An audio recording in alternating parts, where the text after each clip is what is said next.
tidak banyak kinerjanya, tetapi banyak sekali pengeluaran negara yang disebut dengan tunjangan. Sehingga apa Bapak Ibu? Menimbulkan kemarahan, menimbulkan rasa kekecewaan rakyat, yang akhirnya yang kita lihat hari ini kekacauan demi kekacauan. Maka Bapak Ibu yang kami muliakan, apa Allah tunjukkan kepada kita bagaimana caranya apabila hal itu terjadi? Allah jelaskan di ayat 106-nya, wastaghfirullah innallaha kana ghafurur rahimah. Apabila engkau telah melakukan hal tersebut, solusinya, cara terbaiknya adalah wastaghfirullah. Maka apabila kita, pejabat-pejabat kita telah terlanjur berkhianat, telah membela orang-orang yang bersalah, maka wastaghfirullah, mohon ampunlah kepada Allah. Sabbihisma rabbikal a'la alladzi khalaqa fasawwa.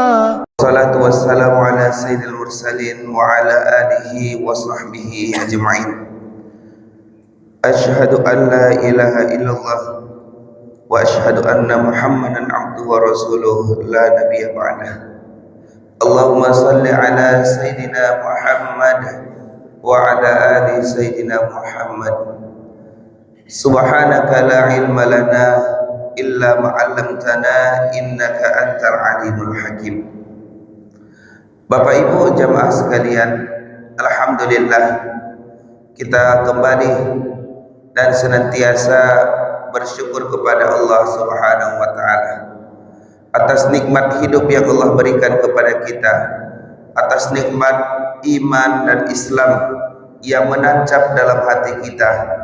Mudah-mudahan kita mampu mensyukurinya sehingga Allah tambah keimanan kita, Allah tambah nikmat Islam dalam diri kita.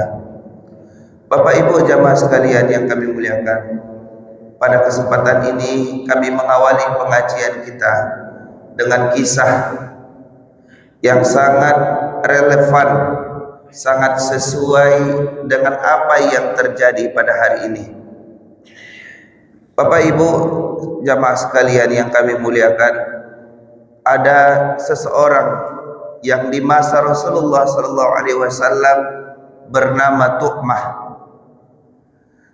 Maka Tu'mah ini dia melakukan sesuatu yang dilanggar oleh agama, yaitu dia mencuri. Kemudian ketika Tu'mah ini sudah melakukan aksinya, dia ketahuan, tetapi yang melihat itu tidak memiliki bukti yang jelas, sehingga masih ada peluang untuk mengelak dari kejahatan yang dia lakukan. Karena Tu'mah ini adalah dekat dengan Rasulullah SAW, dekat dengan para sahabat. Maka Tu'mah ketika dituduhkan dia melakukan pencurian, Tu'mah mengelak. Dia mengatakan kepada para sahabat dan Rasul, dia tidak melakukan pencurian. Yang melakukan pencurian itu adalah dari kaum Yahudi. Maka Bapak Ibu jamaah sekalian yang kami muliakan, ketika itu para sahabat dan Rasulullah itu mempercayai apa yang disampaikan oleh Tu'mah, sehingga hampir saja Rasulullah SAW memutuskan suatu perkara tersebut. Hampir saja Rasulullah itu percaya dengan apa yang disampaikan oleh Tu'mah, bahwa dia tidak melakukan pencurian. Yang melakukan pencurian itu adalah kaum Yahudi.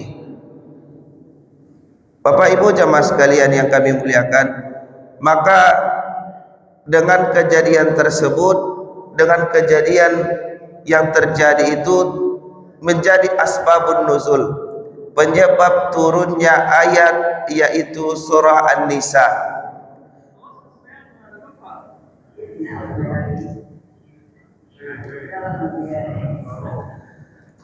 Maka pada saat itu turunlah ayat, a'udzubillahi minasyaitonir rajim, bismillahirrahmanirrahim.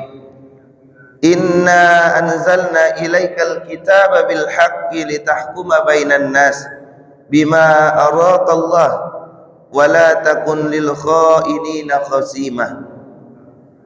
Sungguh kami telah menurunkan kitab Al-Quran kepadamu wahai Muhammad, membawa kebenaran agar engkau mengadili antara manusia dengan apa yang telah diajarkan Allah kepadamu, dan janganlah engkau jadi penentang bagi orang-orang yang salah karena membela orang yang berkhianat. Bapak Ibu jamaah sekalian, hampir saja tadi Rasulullah ingin mengadili ke orang Yahudi tadi karena dituduh mencuri, padahal orang yang dekat dengan Rasulullah tadi yang berkhianat, yang bersalah. Maka turunlah ayat ini. Bapak Ibu, kejadian itu terjadi pada 14 abad yang lalu, ketika Rasulullah ingin membela orang yang bersalah. Maka turunlah ayat supaya menegur Rasulullah, wahai Rasulullah, hukumkanlah, wahai Nabi Muhammad, wahai Muhammad, hukumkanlah satu perkara itu dengan perkara ataupun ketetapan Allah Subhanahu wa taala, bukan karena kedekatan, bukan karena satu kelompok dengan engkau.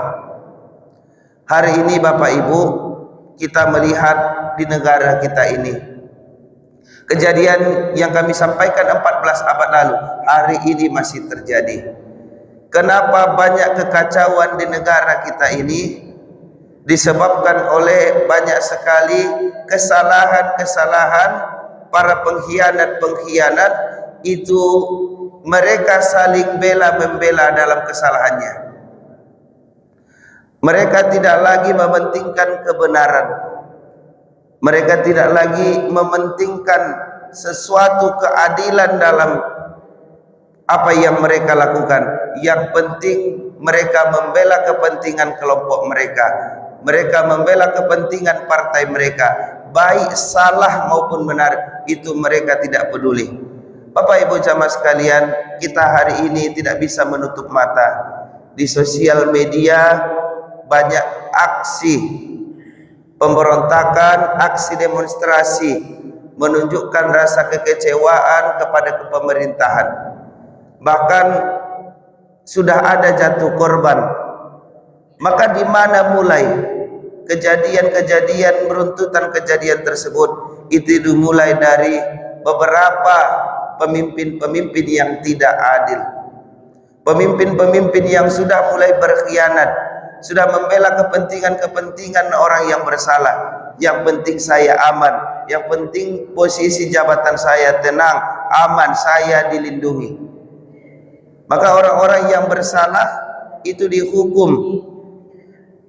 Orang-orang yang tidak bersalah dihukum, dipenjarakan kalau tidak sesuai dengan kepentingan partainya, tidak sesuai dengan keinginannya. Bapak Ibu yang kami muliakan, maka ada hal yang kita lihat dari kejadian dan juga firman Allah ini. Apa yang bisa kita lihat Bapak Ibu? Pertama, Al-Quran ini senantiasa relevan pada hari ini, pada selanjutnya, maka tokoh-tokoh kejadian-kejadian itu akan berulang. Maka kita sebagai seorang yang beriman, seorang muslim, kita punya pilihan. Apakah kita mengambil pelajaran-pelajaran dari Al-Quran, atau kita mengabaikan sementara Allah sudah tunjukkan kekuasaannya melalui Al-Quran yang luar biasa ini. Apa firman Allah? Innallaha ya'muru bil adli wal ihsan. Sesungguhnya Allah memerintahkan kalian untuk bersikap adil dan berbuat baik. Maka keadilan itu Bapak Ibu adalah menempatkan sesuatu pada tempatnya. Itu konsep dasar keadilan. Kalau seorang anak, apa yang harus diberikan kepadanya? Mungkin anak ini bisa diberikan HP, tapi itu tidak adil karena belum tempatnya, belum waktunya dia untuk memainkan gadget atau handphone yang hari ini kita berikan kepada anak kita, sehingga terjadi kerusakan. Begitu juga dengan hukum, begitu juga dengan pejabat-pejabat kita. Belum apa-apa belum ada prestasi, belum ada hal yang baik yang diraih, tidak banyak kinerjanya, tetapi banyak sekali pengeluaran negara yang disebut dengan tunjangan, sehingga apa Bapak Ibu, menimbulkan kemarahan, menimbulkan rasa kekecewaan rakyat, yang akhirnya yang kita lihat hari ini kekacauan demi kekacauan. Maka Bapak Ibu yang kami muliakan, apa Allah tunjukkan kepada kita bagaimana caranya apabila hal itu terjadi. Allah jelaskan di ayat 106-nya, wastaghfirullah innallaha kana ghafurur rahimah. Apabila engkau telah melakukan hal tersebut, solusinya, cara terbaiknya adalah wastaghfirullah. Maka apabila kita, pejabat-pejabat kita telah terlanjur berkhianat, telah membela orang-orang yang bersalah, maka wastaghfirullah, mohon ampunlah kepada Allah. Mohon ampunlah kepada Allah atas kesalahan kita, atas pembelaan kita, tidak adil kita pada diri dan pada rakyat kita, kepada siapapun yang kita pimpin. Innallaha kana ghafurur rahimah. Sesungguhnya Allah itu Maha Pengampun dan juga Maha Penyayang. Kemudian Allah sambung lagi, wala tujadil 'anil ladzina yahtanuna anfusahum innallaha la yuhibbu man kana khawanan athima. Dan janganlah kamu berdebat untuk membela orang-orang yang mengkhianati dirinya. Sungguh Allah tidak menyukai orang-orang yang selalu berkhianat dan bergelimang dosa. Bapak Ibu jamaah sekalian yang kami muliakan, Allah jelaskan kepada kita bahwa janganlah kita berargumen, jangan kita berusaha menutup-nutupi, jangan klarifikasi hanya untuk berdebat, untuk membela orang-orang yang bersalah. Maka Bapak Ibu, kita lihat dari kejadian-kejadian ini, banyak klarifikasi, penjelasan yang itu tidak menunjukkan kebenaran, melainkan hanya untuk membela orang yang bersalah tadi. Dia membuat video, dia membuat klarifikasi untuk menjelaskan apa yang terjadi, tetapi di balik itu dia hanya ingin membela kesalahan-kesalahan yang dilakukan oleh kelompoknya. Maka luar biasa Bapak Ibu, begitu menggugah ayat ini bagi kita hari ini terjadi. Allah sudah gambarkan, Allah sudah jelaskan kepada kita. Maka tidak ada lagi kitab yang luar biasa melebihi Al-Quran yang ada di tangan kita hari ini.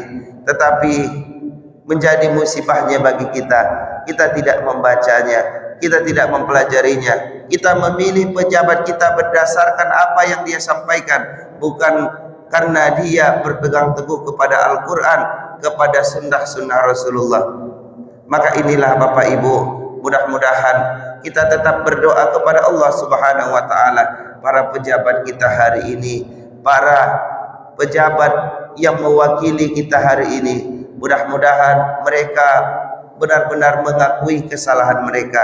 Mereka wastaghfirullah, bertobat kepada Allah, memohon ampun kepada Allah, dan memperbaiki kesalahan-kesalahannya.